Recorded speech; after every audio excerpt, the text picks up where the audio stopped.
We are watching Secretary of State Antony Blinken taking questions from the House Foreign Affairs Committee on the U.S. withdrawal from Afghanistan. Republican Chairman Mike McCall accused Blinken of ignoring Taliban violations of the Doha Agreement, objections from NATO and Afghan allies, and security risks in keeping the U.S. Embassy in Kabul airport open.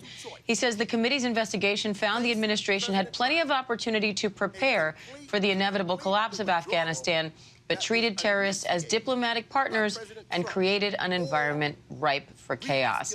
Democratic ranking member Gregory Meeks, who's speaking right now, called the Republican-led committee's report partisan and misleading and blamed the Trump administration for making a deal with the Taliban, saying the U.S. would be at war with the Taliban if Biden did not abide by Trump's deal. He also accused Republicans of spreading misinformation about the Kabul airport bombing, including that a Marine had the bomber in their sights.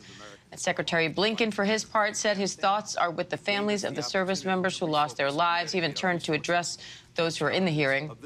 He says President Biden inherited a deadline to pull out of Afghanistan with no plan to meet it, and discussed how no one foresaw the quick collapse of the Afghan government. Blinken was also interrupted several times by protesters criticizing the administration's policies in the Middle East. For more on all of this, I want to bring in senior White House correspondent Selina Wang, ABC's Jay O'Brien on Capitol Hill, State Department reporter Shannon Kingston, and ABC News national security and defense analyst Mick Mulroy. Selina, what stands out to you so far from Blinken's testimony here? Yeah, look, there's only a few weeks left in the Biden administration, and this chaotic withdrawal from Afghanistan is going to be part of President Biden's very complicated foreign policy legacy. And you heard Secretary of State Blinken there really reiterate the stance from the White House and many Democrats that they inherited essentially this mess from the Trump administration. They're blaming the chaos on Trump making that agreement with the Taliban during his first administration to withdraw all forces by May 2021. So Blinken said that President Biden had a stark choice to either end the war or to escalate the war, arguing that if President Biden didn't make good on that previous agreement, that those attacks on American forces would have resumed. He also made clear that the State Department did prepare for a very wide range of outcomes, but that they did not predict just how quickly the Afghan government and forces would collapse. He was also clear there that since the withdrawal, years have now passed, that he has been wrestling with what they could have done better, what they could have done differently. You also heard Democratic Congressman Meeks saying that this clearly wasn't a perfect withdrawal. This also comes after the election, and let's remember that this became intensely politicized on the campaign trail, Donald Trump tying Vice President Harris and repeatedly blaming President Biden for the chaos. Now, Jay, what's Chairman McCall's goal in this hearing? What do lawmakers want to hear from Blinken today?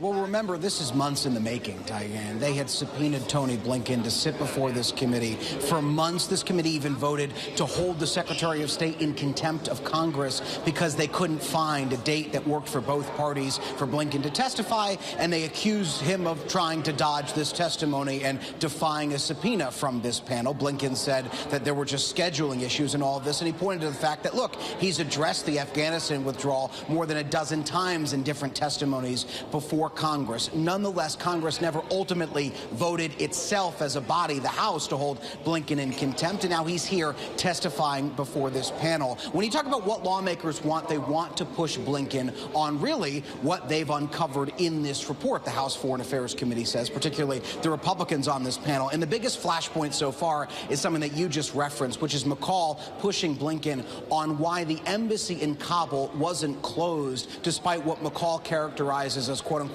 calls for help from State Department officials who wanted the embassy closed. And what Blinken said is that the Secretary of State in his office and the intelligence apparatus of the State Department, the Director of National Intelligence, and the Chairman of the Joint Chiefs all were looking at intel that said Kabul would not fall at the rapid clip at which it fell. So that was one of the clear points of tension in this hearing. Another point, obviously, Diane, is, as Blinken often does when he testifies here on Capitol Hill, he was interrupted by protesters calling for a ceasefire in Gaza. We saw them arrested and brought through this hallway as they were detained by Capitol Police. And Mick, one of the biggest parts of this ongoing debate is on timing. The Biden administration has long held that then President Trump made this deal, forcing the Biden administration's hand, forcing them to get out of Afghanistan before maybe we were ready. Trump and his team have long said that the Biden administration ignored the fact that the Taliban didn't hold up to that agreement, so they didn't have to enforce it. What's your take on that? So, Diane, I think actually both sides have a point.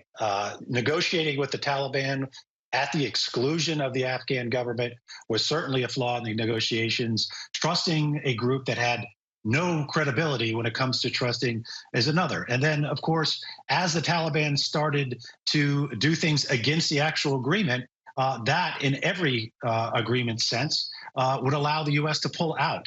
Obviously, we're not bound by an agreement if the other side is not keeping to their word. And then, of course, there's the whole issue of how we conducted the evacuation. One of the reasons why Kabul fell so quickly is because we gave over Bagram Air Base to the Taliban, something we did not have to do. That was our choice.